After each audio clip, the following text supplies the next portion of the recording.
Hi, Charles here. Well, I got a bright idea for a new tweak for the van. As you'll see, that's a bad dad joke.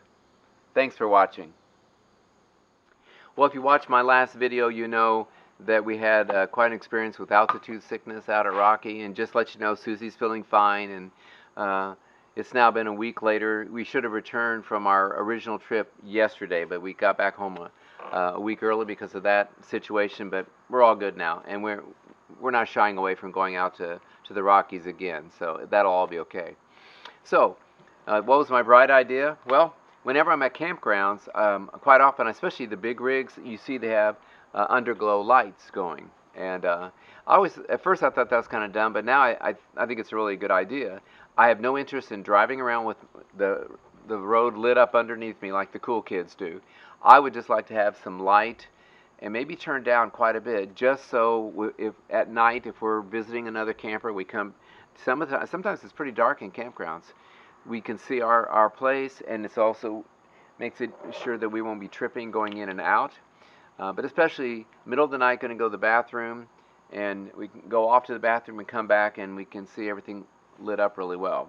And so what I did was I paid for this, so it's not a product promotion. But it's a company that actually sent me some what are called rock lights before, but I really never found a way to make those single pod lights do what I want. This was going to work much better. So I saw this on Amazon, $35.99. And so what you get are 4 strips, 2 of the strips with adhesive, and most people said that's how they install these. There's another option, but you super clean the metal where it's going to go with alcohol. And they're supposed to stay on really, really well. You can run it through a cigarette lighter plug, and that's probably how I'll do it, just plugged into one of my lithiums. I don't know if I'm going to go to drilling a hole, running a wire, This is just a campground, so I think I'll just run an extension cord.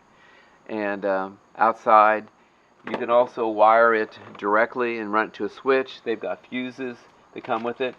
They also have zip ties and clips. And so you could wire and run to a switch, and then here's a little control box that you can use the remote with and change the colors and make patterns and all that jazz. And then this wire, a little Medusa head thing, goes to all the lights, and so that's what you might need the zip ties for, to connect them up underneath, however you do it. But they've also got these little plastic deals that you can screw them in as well, which I'd kind of like to avoid that. I don't want to mess drilling into the metal down there. So, but that's what we're doing, and I think it's going to add a nice feature at night and a little safety as well. It's going to be pretty straightforward underneath, so I think I'm just going to go ahead and get started on this, and then when I get it done, I'll show you just a few views underneath, and then when it gets dark, I'll show you what it looks like. Don't know if I'll get it done today. We just ate supper, so I may just sort of figure things out today, and then tomorrow I'll come back out and get it installed. We'll see how it goes. And so I've actually got a switch panel here, and inside here is another 12-volt plug, like you have for a cigarette plug, like this has. And I could, plug it in right here at night, and I may end up doing that. But if I can find a way to get in under this box, there's actually another one of these inside here that's on this switch. And so if I can get this plugged in up there, you won't see anything. So I may have to drill through the floor. I don't really want to do that again, but it's not that big a deal. It'll be a small hole. I need something that this will fit through. And there's the control box. So anyway, this is taking way too long. It's a very simple thing. But I'm going to see if I can get that going for Susie. So I'm going to zip tie everything, and then we'll see how we can wire it. Yep. Well, it's been a long morning crawling underneath here and finding routes for the wires and then gathering them and zip tying them in a group. And I finally realized the only way I was going to make this work the way I wanted was to drill a hole. So I measured and drilled through the floor.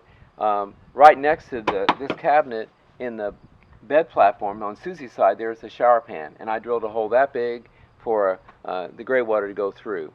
Sealed it, never had an issue with it. So I already know how to seal it. You don't have to worry about the hole. So it's coming up. I've just got a couple more places I need to tack the wires up, and then Susie's going to get in there and put everything back together the way it was with a small gray tank and some other storage we did underneath it. So I've got a hole all the way through. I will silicone that, and underneath I'll show you, I'm going to be, I'll throw some paint in and then silicone seal it and just keep an eye on it over the years. And so here are the wires that come up. This right here, I'm going to probably put a bracket up here. But I'm fortunate because I had run this box for a 12-volt water pump. And so I had this already set up, and it's wired to a switch out there. I'll show you just a second. So I'm having this turned on so that when I go out here, let me get positioned here. So on the side of the cabinet, as you walk in, there are 4 switches. And this one is marked water pump. And so right now, as soon as I turn that on, you saw the light go on. I got the EcoFlow turned on in the back. It's sending juice to all the 12-volt outlets everywhere. And the lights are on down below. So we go outside, turn it on, come back in, turn it off. Really handy.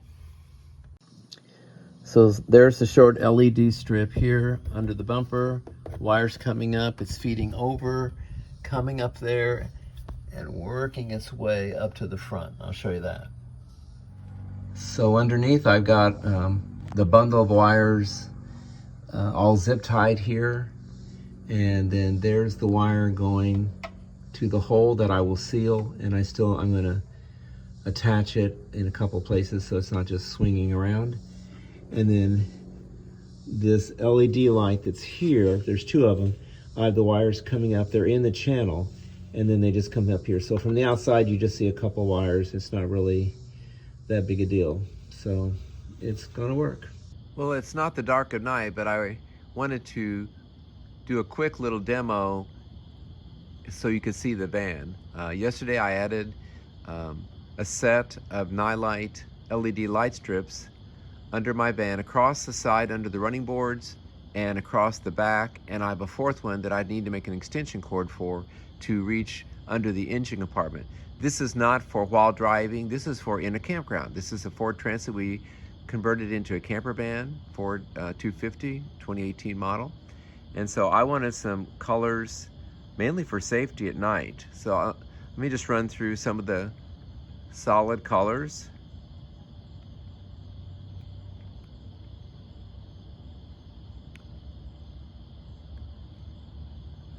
Get a nice variety.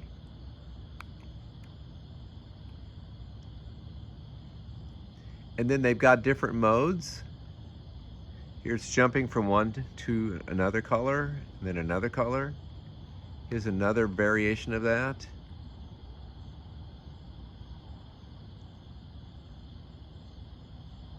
And then they've got some fades. I'm using a remote, by the way. Doesn't require my phone. And then they've got a couple of modes that react to music. I'm going to go back to one solid color here.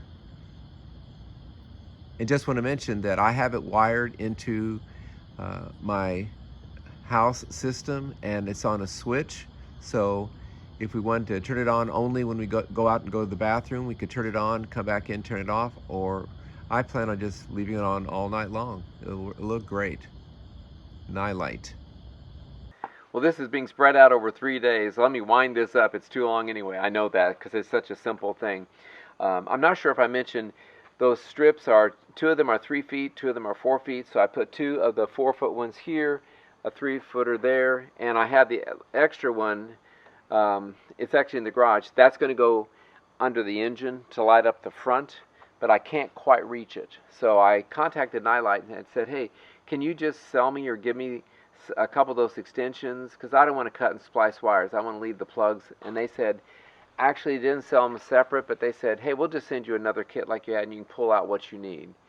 So that's nice. And then I mentioned to them that I was going to I'd like to light up the roof rack. That probably I wouldn't leave on all night, but just, you know, when it's evening and people are up and about in the campground, you'll see a lot of lights on at a lot of sites. Some people have their rigs really lit up and they leave them on all night long, but I don't think I would do that one. But again, it'd be indirect light glowing up there. And they're sending me a different kit that's a little more fancy, and it can change lights and do all kinds of crazy combinations. And I don't want to give someone a seizure, but there's some kind of cool things that you could have going.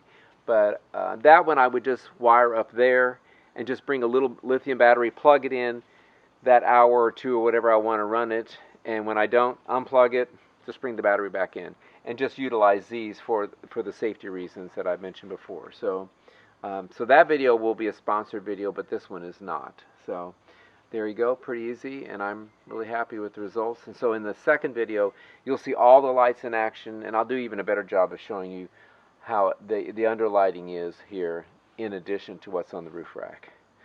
Whew, there you go. Thanks for watching.